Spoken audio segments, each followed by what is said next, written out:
perhaps you could regale us with the poem? Oh!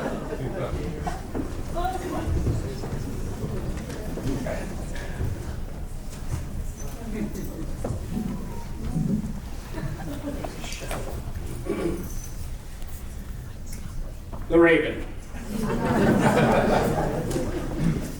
Once upon a midnight dreary, while I pondered weak and weary over many a quaint and curious volume of forgotten lore, while I nodded, nearly napping, suddenly there came a tapping, as of someone gently rapping at my chamber door.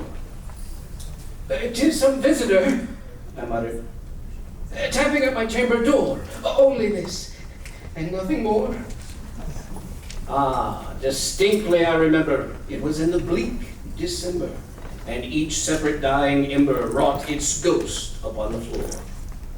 Eagerly I wished the morrow, vainly I had sought to borrow from my book surcease of sorrow, for the lost Lenore. For the rare and radiant maiden whom the angels named Lenore, nameless, here, forevermore. And the silken, sad, uncertain rustling of each purple curtain thrilled me, filled me with fantastic terrors never felt before. So that now, to still the beating of my heart, I stood repeating, "'Tis some visitor entreating entrance at my chamber door. Some late visitor entreating entrance at my chamber door. This it is, and nothing more." Presently my soul grew stronger, hesitating then no longer. "Sir," said I, "oh, madam, truly your forgiveness I implore. But the fact is I was napping, and so gently you came rapping, and so faintly you came tapping at my chamber door, that I was scarce sure I heard you. Here, I opened wide the door. Darkness there, and nothing more. Deep into the darkness peering long, I stood there wondering, fearing, doubting, dreaming dreams no mortal ever dared to dream before. But the silence was unbroken, and the stillness gave no token, and the only word there spoken was the whispered word, "Lenore?" This I whispered, and an echo murmured back the word, "Lenore." Merely this, and nothing more. Back into the chamber turning, all my soul within me burning, soon again I heard the tapping somewhat louder than before. "Surely," said I, "surely that is something at my window lattice. Let me see then where that is, and this mystery explore. Let my heart be still a moment, and this mystery explore. 'Tis the wind, and nothing more." Open here I flung the shutters, when, with many a flirt and flutter, in there stepped a stately raven of these saintly days of yore. Not the least obeisance made he, not a minute stopped or stayed he, but with the mien of lord or lady perched above my chamber door. Perched upon the bust of Pallas just above my chamber door. Perched and sat, and nothing more. Then this ebony bird beguiling my sad fancy into smiling by the grave and stern decorum of the countenance it wore. "Though thou crest be shorn and shaven, thou," said I, "art sure no craven, ghastly, grim, and ancient raven wandering from the night's Plutonian shore. Tell me what thy lordly name is on this night's Plutonian shore." Quoth the raven, "Nevermore." Much I marveled, this ungainly fowl, to hear discourse so plainly, though its answer little meaning, little relevancy bore. For we cannot help agreeing that no living human being ever yet was blessed with seeing bird above his chamber door, bird or beast upon the sculpted bust above his chamber door, with such a name as Nevermore. But the raven, sitting lonely on this plastered bust, spoke only that one word, as if his soul in that one word he did outpour. Nothing further than he uttered, not a feather than he fluttered, till I scarcely more than muttered, Other friends have flown before. On the morrow he believed me, as my hopes have flown before. And then the bird said, nevermore. Startled at the stillness broken by reply so aptly spoken, doubtless, said I, what it utters is his only stock and store, caught from some unhappy master, whom's unmerciful disaster followed faster, till it song one burden bore, till the dirges of this hope that melancholy burden bore, of nevermore. But the raven still beguiling my sad fancy into smiling, straight I wheeled a cushioned seat in front of bird and bust and door. Then upon the velvet sinking, I betook myself to linking, fancy unto fancy, thinking what this ominous bird of yore, what this grim, ungainly, ghastly gaunt of ominous bird of yore meant in croaking nevermore. This I sat engaged in guessing, but no syllable expressing to the fowl whose fiery eyes now burned into my bosom's core. This and more I sat divining with my head at ease, reclining on the cushion's velvet lining that the lamplight gloated o'er, but whose velvet violet lining with the lamplight gloated o'er, she shall press. Nevermore. Then methought the air grew denser, perfumed from some unseen censer, swung by seraphim whose footfalls tinkled on the tufted floor. Wretch, I cried, thy God hath lent thee, by these angels he hath sent thee, respite, and nepenthe from the memories of Lenore. Quaff, oh quaff, this kind nepenthe, and forget this lost Lenore. Quote the raven, nevermore. Prophet, said I, thing of evil, prophet still, if bird or devil, whether tempter sent or whether tempest tossed thee here ashore, desolate yet all undaunted, on this desert land enchanted, on this home by horror haunted, tell me truly, I implore, is there balm in Gilead? Tell me, I implore, quote the raven, nevermore. Prophet, said I, think of evil, prophet still, if bird or devil, by that heaven that bends above us, by that God we both adore, tell the soul with sorrow laden within this distant Aden, it shall clasp the sainted maiden whom the angels name Lenore. Clasp a rare and radiant maiden whom the angels name Lenore. Quote the raven, nevermore. Be that word our sign of parting, bird or fiend, I shrieked upstarting. Get thee back into the tempest of the night's plutonium shore. Leave no black plume as a token of that lie thy soul hath spoken. Leave my loneliness unbroken. Quit the bust above my door. Take the beat from out my heart, and take thy form from off my door, and quote the raven, nevermore. And the raven, never flitting, still is sitting on the pallid bust of Pallas just above my chamber door. And his eyes have all the seeming of the demons that is dreaming, and the lamplight o'er him streaming throws a shadow on the floor. And my soul from out that shadow that lies floating on the floor shall be lifted nevermore.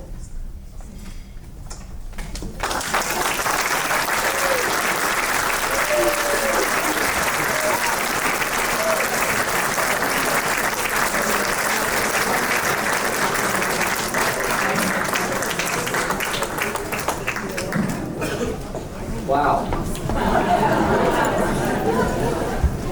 That's a tough act to follow. This better be good, huh?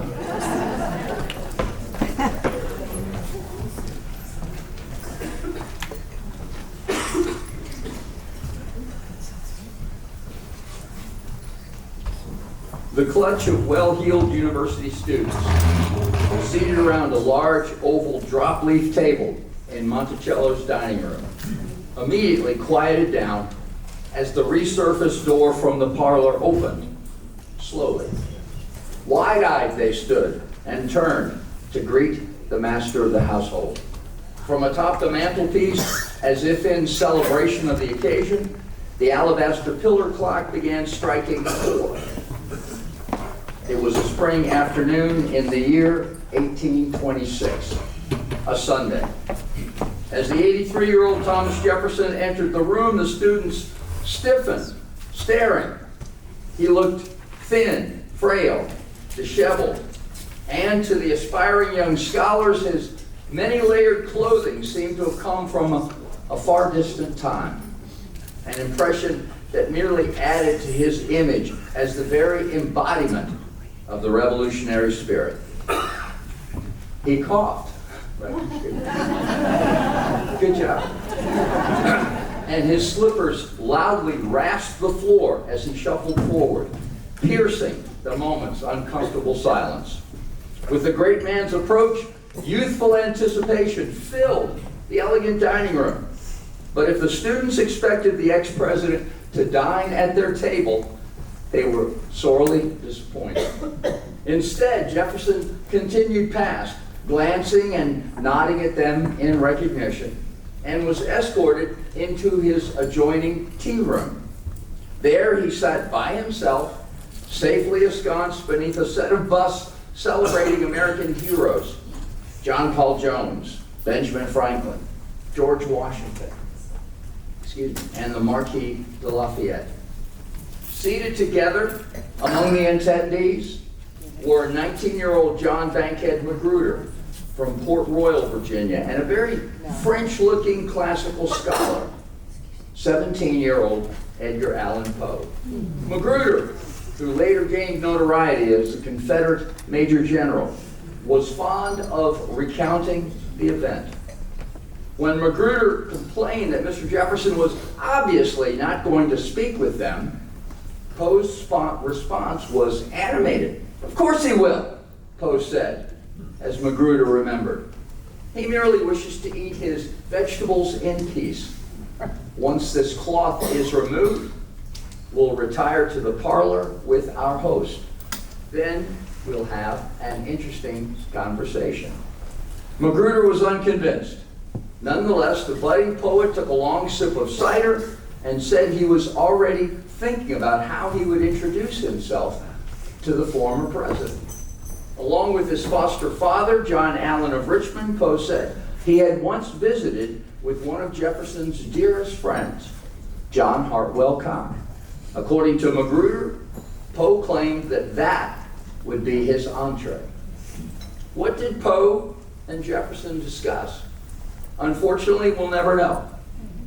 Later, in Monticello's semi-octagonal parlor, the walls crowded with portraiture, Magruder shied away when Poe approached the founder of the University of Virginia.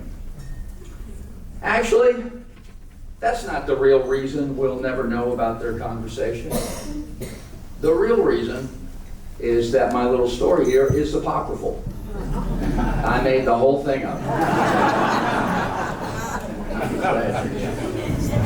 Something similar, however, could have taken place.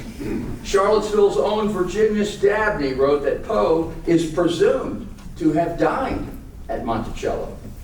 No less a historian than Dumas Malone, Jefferson's greatest biographer, described how the third president, during the university's first 2 sessions, quote, usually had some of the students for dinner on Sunday. I'm pretty sure he meant to say, had them over for dinner on Sunday. Although Jefferson did not sit with them at the main table because of his deafness, after the meal he would converse with them as individuals and probably treated them as peers. This habit of Jefferson's appears to have been common knowledge at the university. Every Sunday, remember George Tucker, UVA's first professor of moral philosophy, some 4 or 5 of the students dined with him. At these times, Jefferson generally ate by himself in a small recess connected with the dining room, but later sat and conversed with the company as usual. One would hardly expect a usual or ordinary discourse between the 83-year-old Thomas Jefferson and the teenage Edgar Allan Poe, both of whom had strong personalities. But what my fictitious scene best illustrates, perhaps, is just how easy it is to spin stories surrounding the wonderfully fascinating Edgar Allan Poe. Certainly, many others over the years were concocted about his 10 months at the University of Virginia. Thanks to the writings of his first biographer, the Reverend Rufus Wilmot Griswold, it was long accepted as fact that Poe at UVA was a wild, dissolute youngster who did poorly in classes, drank to excess, and gambled in the evenings with the other ne'er-do-wells. Griswold wrote that because of Poe's bad behavior, he was expelled from UVA. Bits of this fabrication have long since been dispelled, but other pieces, amazingly, have resisted the light of proof and clung to the writer's reputation like hell-bred shadows, refusing to dissipate. Poe himself, in 2 of his short stories, perhaps revealed some of his own innermost feelings about his time as a student at Jefferson's academical village. And I forgot I have this PowerPoint presentation. So let's see. There's a young teenage Edgar Allan Poe, maybe younger than 17 there. There's the dining room, and you see the recess, and I think you can just barely see some of the bus. There's the tea room, and you can see there Benjamin Franklin, George Washington, Mr. Jefferson. Bill Barker. Born in Boston, Massachusetts on January 19, 1809, Edgar Poe was the son of David Poe Jr. and Elizabeth Arnold, an attractive and talented English actress. Father David disappeared sometime in 1810. Elizabeth passed away in Richmond, Virginia on December 8, 1811. Soon thereafter, Poe, not quite 3, was taken into the home of John Allan, a wealthy Scottish-born merchant and tobacco exporter, partner in the Richmond-based firm of Ellis and Allen. And I think I have a... There he is. From the beginning, Allen promised and seemed determined to give his foster son a good education. 7-year-old Edgar Allan, as he was then called, began his studies at a London boarding school in 1816. The following year, he was sent to the Manor House School at Stoke Newington, England, overseen by the Reverend John Bransby. Many years later, Bransby told another student of his that Poe, as a youngster, had been intelligent, wayward, and willful. Bransby added that the future poet, quote, was a quick and clever boy and would have been a very good boy if he hadn't been spoiled by his parents. They allowed him an extravagant amount of pocket money, which enabled him to get into all manner of mischief. Poe continued his education in Richmond, studying Greek and Latin at Joseph H. Clark's from 1820 to 1823. He was then tutored in that city for 10 months by Mr. William Burke. Also, young Edgar, as preparation for entering the University of Virginia, kept his nose in his books through many months of additional special coaching. Edgar Allan Poe signed in at the University of Virginia on Tuesday, February 14, 1826, one of 5 students to do so that day, number 36 out of a final enrollment of 177. Okay, this is the home in Richmond that John Allan had, Moldavia. So Poe probably spent 1 year prior to entering UVA at this home. There's Stoke Newington. There's the matriculation book.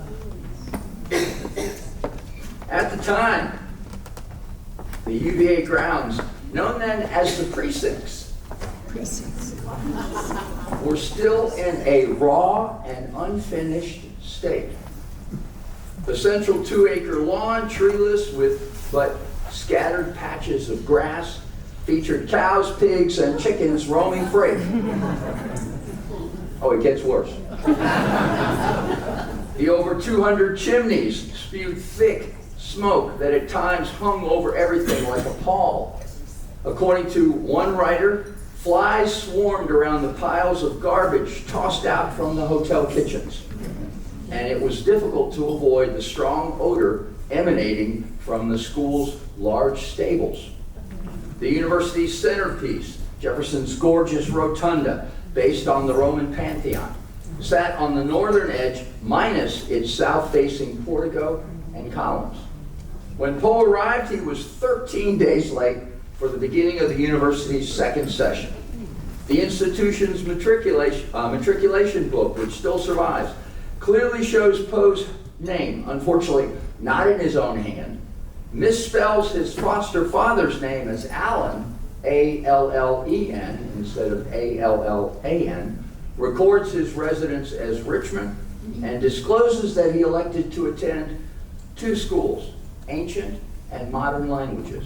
So, what exactly was Poe's record at the University of Virginia? We know from Jefferson's meticulously written schedule that Professor George Long's class in ancient languages ran from 7:30, gosh, that's an early class, 7:30 to 9:30 a.m. on Mondays, Wednesdays, and Fridays. The list of topics addressed by Long included Hebrew, rhetoric, ancient history, geography, and of course, Greek and Latin. George Bladerman's class, modern languages, French, German, Italian, Anglo-Saxon, and Spanish, met at the same time slot on the days in between, and additionally on Saturday. Professor Long, after the final examinations in mid-December, reported to the faculty the names of the students who had excelled in Latin and French. On the list, Edgar Allan Poe appears 4th out of the 19 best students of senior Latin.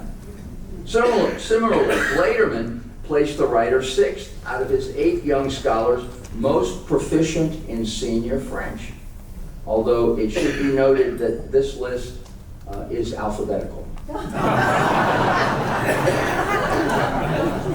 of an important little detail. According to William Wertenbaker, a fellow student at the time who later became the university's librarian, Poe had excelled in the examinations, which was a high honor. Wertenbaker added that under the existing university regulations, the future father of the horror genre would have graduated in Latin and French, and he would have been entitled to diplomas. Although the list of subjects covered in each of these two classes may appear daunting, the willful youngster certainly was not overtaxed by the daily demands of his schoolwork. Studying was easier for Poe, as noted Charles W. Kent, because, quote, he possessed a quick eye and an alert mind. More importantly, Edgar Allan Poe had taken on only 2 classes rather than the customary 3 due to an insufficiency of funds. So, how did Poe spend all of his extra time? Much of it was spent in the library. The university's first collection of books occupied the front upstairs room of Pavilion 7, West Lawn. This impressive collection comprised over 600 volumes, the list of which Jefferson had penned by hand. In October of 1826, the books were moved into the Rotunda's dome room, the beautiful space Jefferson had designed specifically for the library. Somehow this image comes easily to mind. Young Edgar Poe bent over a stack of literary classics tucked away in a secluded recess. Thomas Good Tucker, who had been an intimate friend of Poe's, remembered their reading together in the library their favorite historians, as well as the works of Chaucer and Sir Walter Scott, the South's most popular antebellum novelist. Tucker, too, claimed that they would often copy for each other their favorite passages of poetry. A talented artist, Edgar Allan Poe spent some of his time sketching. The walls of his dormitory room on the university's West Range, ironically, number 13 Rowdy Road. You can't make this stuff up. The walls of his dormitory room were often seen covered in charcoal and crayon sketches. This fact was verified by ex-student John Willis and by Jesse Maury, an enslaved African-American who worked hauling cut wood for the university's young scholars. Thomas Bowling remembered seeing Poe copying onto his ceiling's plaster an interesting plate from a book of Byron's poems. Possessed of a fine hand for penmanship, Poe was also known to fascinate his school chums by writing on small scraps of paper a seemingly impossible number of words. He also entertained his closest friends, as you can imagine, with private readings in his West Range room. Elected to the Jefferson Literary and Debating Society, he read an essay for them on heat and cold, and possibly took part in the society's many debates. Also considered quite an athlete, something that I found kind of surprising. Considered quite an athlete, the 17-year-old devoted some of his spare time to exercise and competitive sports. Despite his slender frame, the future father of the detective genre was described as very active and expert in the gymnastic arts. In June of the previous year, Poe swam upriver against the powerful current of the James River from Ludlam's Wharf to Warwick, an impressive distance of 6 miles upriver. He was a decent boxer and a swift runner. It's also possible that Edgar Allan Poe participated in an unofficial military drill class that was taught during that session by William Matthews, a former West Point cadet. And let's see, I've probably gotten way behind. Now, there's an early, well, now that's a photograph of the university, probably from the 1850s, but notice there's trees. This is Professor Long. There's Pavilion 7, the furthest one on the left. That's where the library originally was, and then it gets moved to the rotunda. Here's his room.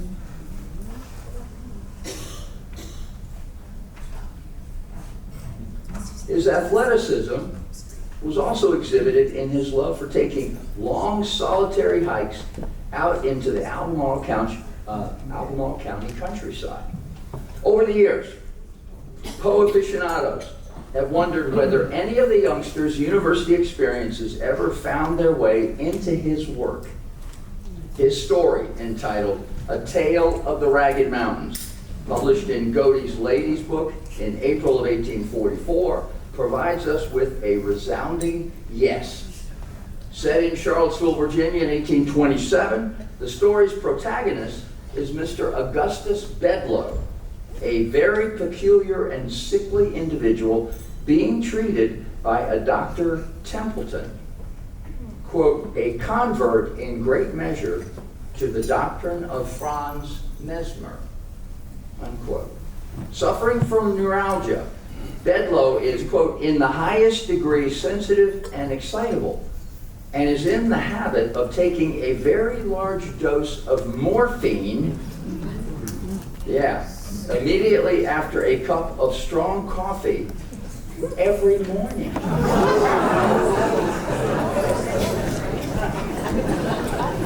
Wow. Most of us would be just flat out on the ground. Yeah. Based, of course, on Poe's memory of the Central Virginia landscape, he sends Bedloe, quote, attended only by a dog, upon a long ramble among the chain of wild and dreary hills that lie westward and southward of Charlottesville and are there dignified by the title of the Ragged Mountains. Quote, I bent my steps immediately to the mountains, and about 10 entered a gorge which was entirely new to me, wrote Poe from Bedloe's point of view. I followed the windings of this pass with much interest. The scenery which presented itself on all sides, although scarcely entitled to be called grand, had about it an indescribable and to me a delicious aspect of dreary desolation. I love that phrase. The solitude seemed absolutely virgin. I was indeed the first adventurer, the very first and sole adventurer who had ever penetrated its recesses, unquote. Like the author's stay at the University of Virginia, A Tale of the Ragged Mountains was doomed to an unhappy ending. Edgar Poe pushed the inquisitive Mr. Bedloe deeper and deeper into the mountain chasm until he was teleported in place and time to the Indian city of Benares and the year 1780. There, Bedloe is engulfed in the insurrection of Chet Singh, an uprising against British rule, and in a dreamlike state is transmogrified into a desperately overwhelmed British officer named Old Deb, who is subsequently punctured by arrows while attempting to drive back the swarming mob. Completely unnerved by this experience, poor Mr. Bedloe returns to Charlottesville, where, undergoing treatment, he's accidentally killed by a poisonous leech. I know. What an imagination.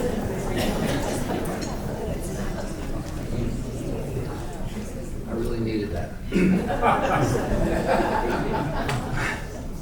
For this odious creature, Poe uses the name Sangsu, a French derivation of the Latin sanguisuga, meaning literally bloodsucker. Quote, the poisonous Sangsu of Charlottesville, notes Bedloe's obituary in the story, may always be distinguished from the medicinal leech by its blackness and especially by its writhing or vermicular motions, which very nearly resemble those of a snake. In the end, it's revealed that, of course, Old Deb is Bedloe spelled backwards. Much literary speculation has been written regarding A Tale of the Ragged Mountains, especially about Poe's incorporation of the mysterious Orient and the occult-like practice of mesmerism. Its deeper meaning, however, might be quite simple. The story could simply be analogous to the experience of a young man, like Poe, like Bedloe, shoved further and further into an existence that in the end proved unlivable. Certainly after his 10-month stay at the University of Virginia, Edgar Allan Poe must have felt his possibilities beginning to narrow. It would be interesting to discover who Poe was referring to when he wrote of the snake-like bloodsucker of Charlottesville. You know he must have had somebody in mind.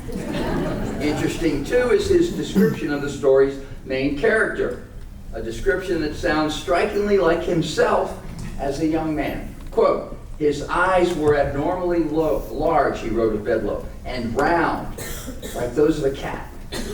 In moments of excitement, the orbs grew bright to a degree almost inconceivable, seeming to emit rays not of a reflective, but of an intrinsic luster, as does a candle or the sun. As in the passage above, there were many moments of excitement at the University of Virginia during the 1826 session. Soon after Poe's arrival, for example, a student riot led the university to seek out help from the local authorities. 50 students, according to Poe in a letter to his father, quote, traveled off into the woods and mountains, taking their beds and provisions along with them in order to escape arrest.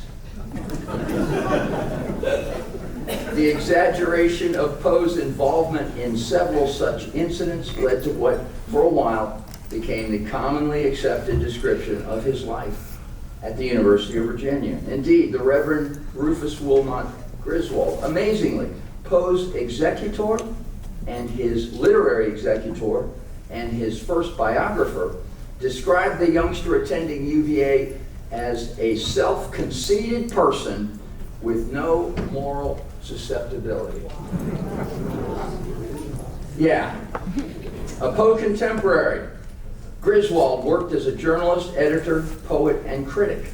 A rivalry between the two began over Poe's rather severe criticism of a much-touted poetry anthology compiled by Griswold. then grew more heated when Griswold succeeded Poe as editor of Graham's magazine. The two even fought over the attentions of a then famous female poet, Frances Sargent Osgood. Griswold wrote Poe's obituary for the New York Daily Tribune newspaper in 1849 and expanded on its themes for a longer memoir of the author that accompanied his 3-volume edition of the works of Edgar Allan Poe, published in 1850. At the University of Virginia, Poe, according to Griswold, quote, led a very dissipated life and was known as the wildest and most reckless student of his class. His gambling, intemperance, and other vices induced his expulsion. Fortunately, later biographers exposed Griswold for what he truly was, a bumbling, vindictive man, unable to contain his animosity toward and his jealousy of Edgar Allan Poe and Poe's fabulous body of work. Griswold even went so far as to invent facts, fake news, and forge letters and documents in order to create, as wrote Kent, a scurrilous and irresponsible indictment of his former competitors. But what are Griswold's claims? As William Wertenbaker, a fellow classmate, remembered, quote, Poe certainly was not habitually intemperate, but he may occasionally have entered into a frolic. And I had to look up the old definition of frolic. Frolic in the early 1800s was a lively party featuring alcohol. Quote, I often saw him in the lecture room and in the library, continued Wertenbaker, but never in the slightest degree under the influence of intoxicating liquors, unquote. Thomas Good Tucker, however, recalled that the mercurial Poe was, quote, exceedingly fond of peach and honey, an alcoholic beverage quite popular with the young students, as were mint slings, mixed and unmixed wine, toddies, eggnog, Madeira, etc., etc. Quote, it was not the taste of the beverage that influenced him, continued Tucker, presumably writing from personal observation. For without a sip or smack of the mouth, Poe would seize a full glass without sugar or water, in other words, not watered down, and send it home at a single gulp. This frequently used him up, but if not, he rarely returned to the charge, unquote. It seems likely that Poe, of a nervous and sensitive nature, drank occasionally and needed but little to appear much more inebriated than he actually was. The university's second session, 1826, the year Poe attended, was a rough one for the institution. The professors were certainly top drawer, but even the sage of Monticello acknowledged that many of the students were not. According to the ex-president, 1/3 of the young men were hardworking, and 1/3 were fairly diligent. That leaves a third, right? Another third, however, Jefferson wrote, quote, were idle ramblers incapable of application. Boisterous parties and general rowdyism threatened to overcome the lawn that year. Many young scholars were brought before the faculty, and several were expelled. But in all the records, wrote Kent, we nowhere find any mention of the name of Edgar Poe. And when a long list of students summoned to appear before the Albemarle grand jury was made out, Poe was not included, though many of his boon companions were. Poe was not then among the offenders known to university or civil law. The matriculation book confirms this fact. It's lined with columns for student information, name, hometown, classes, etc. In Poe's entry, the column to the far right, labeled Remarks, is blank, quote, and is prima facie evidence, according to Kent, that Poe did not at any time during the session sever his connection with the University of Virginia. he was not expelled. From the private testimony of Poe's college mates, however, it is evident that he did play 7-Up and Lou, his favorite games, for money. Therein lies the rub. Edgar Allan Poe spent far too many evenings betting on his card play, which, if we believe the evidence, must have been inept. William Morton Baker wrote of an evening spent with the young poet, possibly Poe's last night at number 13 Rowdy Road. Quote, "On this occasion, Poe spoke with regret of the large amount of money he had wasted and of the debts he had contracted during the session. If memory is not at fault, he estimated his indebtedness at $2,000. That's a huge sum of money in 1826. In a letter to John Allen, written a few years later, Poe scolded his foster father for failing to properly fund his 10 months. He had tried to borrow more, Poe claimed, but failing that, quote, "I became desperate and gambled until I finally involved myself irretrievably." When Allen retrieved his young charge at the end of the school session, the wealthy merchant refused to make good the exorbitant debts, especially those racked up at the gaming table. Instead, he took Poe back to Richmond and placed him temporarily as a clerk in his business. The relationship between the two would never be the same. Perhaps the toughest indictment of Poe's gambling at the University of Virginia came from the writer himself. In the story entitled William Wilson, first published in 1839 in Britton's Gentleman's Magazine, we find an Oxford student struggling against his wicked nature, a nature consumed with the very vice that brought about the end of Poe's studies at UVA, gambling. William Wilson commences with a retelling of Poe's own school days at Stoke Newington. Poe, for example, describes Stoke Newington's Manor House School in great detail. Quote, "A large, rambling Elizabethan house in a misty-looking village of England," and even identifies the headmaster as Bransby. At the Manor House School, the narrator encounters his double, a doppelganger, really, with the same name, same birthday, and a very similar appearance. The ensuing conflict between the two William Wilsons continues until the narrator, the wicked of the two, dispatches his better half in a knife fight. Literary critics have long considered the tale an allegory depicting an evil man's inner struggles with his better nature. But it's also possible that through William Wilson, Edgar Allan Poe was revealing the pain he suffered at the realization of the opportunities he'd thrown away and exactly how he lost them at Mr. Jefferson's University. Quote, "Let it suffice," explains the story's narrator, "that giving name to a multitude of novel follies, I added no brief appendix to the long catalog of vices then usual in the most dissolute university of Europe. I had so utterly fallen from the gentlemanly estate as to seek acquaintance with the vilest arts of the gambler, and having become adept in his despicable science, to practice it habitually at the expense of the weak-minded among my fellow collegians." Unquote.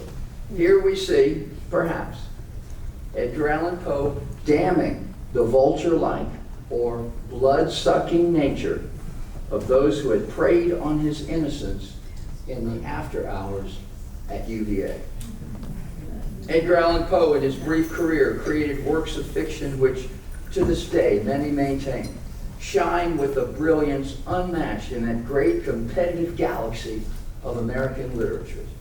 Because of his fame, there is still much interest in his amazing life, and in particular, his time at the University of Virginia, thanks to the vile pen of Rufus Wilmot Griswold.